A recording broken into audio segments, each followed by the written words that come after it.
नमस्कार मित्रांनो, मी active education YouTube channel मध्ये आपले स्वागत करत आहे. आपणासाठी अत्यंत महत्त्वाच्या, आनंददायक व दिलासादायक बातमीचे स्पष्टीकरण करत आहे. ही बातमी आपणासाठी अत्यंत महत्त्वाची असल्यामुळे बातमीचे स्पष्टीकरण करत आहे. तर मित्रांनो, आपला जास्त वेळ न घेता आपल्या मुख्य बातमीकडे वळूया. आजची आनंदाच्या बातमीचे स्पष्टीकरण करूया. आजची आनंदाची बातमी आहे तर उच्च न्यायालयाचा आदेश, जुनी पेन्शन योजनेचा लाभ लागू न केल्यामुळे कोर्टाने शासनाचा ठोठावला दंड 10,000 रुपये. या संदर्भामध्ये स्पष्टीकरण पाहणार आहोत. तर चला पाहूया स्पष्टीकरण. नमस्कार मित्रांनो, पुन्हा एकदा आपले हार्दिक स्वागत. आताच्या घडीची सर्वात मोठी बातमी आहे उच्च न्यायालयाच्या संदर्भातील सर्वात मोठी बातमी. बातमीच्या संदर्भात उच्च न्यायालयाने शासनाला ठोठवला दंड, तर याचिकाकर्त्याचा झाला विजय. उपरोक्त संदर्भात काय बातमी आहेत याबाबत सविस्तर स्पष्टीकरण जाणून घेण्यासाठी हा व्हिडिओ सुरुवातीपासून शेवटपर्यंत नक्की, हमखास व आवश्यक कोठेही स्किप न करता पहा. चला तर करूया आजच्या ब्रेकिंग न्यूजचे स्पष्टीकरण. ब्रेकिंग न्यूजचे स्पष्टीकरण करण्यापूर्वी आपण जर ऍक्टिव्ह एज्युकेशन युट्यूब चॅनलवर नवीन असाल तर चॅनलला लाईक, शेअर आणि सबस्क्राईब करायला विसरू नका. तर चला पाहूया संपूर्ण स्पष्टीकरण पुढील प्रमाणे. मित्रांनो, 31 ऑक्टोबर 2005 पूर्वी विना अनुदानित तुकडीवरील व टप्पा अनुदानित तुकडीवरील कार्यरत असणाऱ्या 100% अनुदानित शाळेवरील सहाय्यक शिक्षक व कनिष्ठ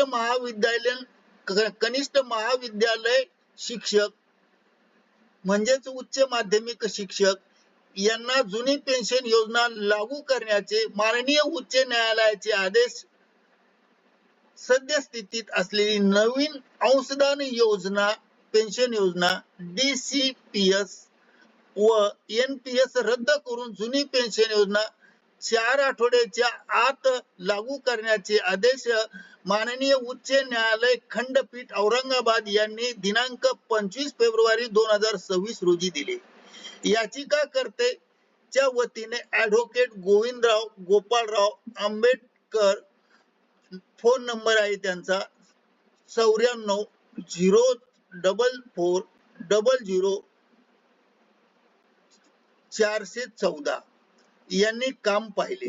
तर उच्च न्यायालयाने आदेश देऊनही सुद्धा शासनाने त्याकडे दुर्लक्ष केले आणि उच्च न्यायालयामध्ये खोटा युक्तिवाद केला.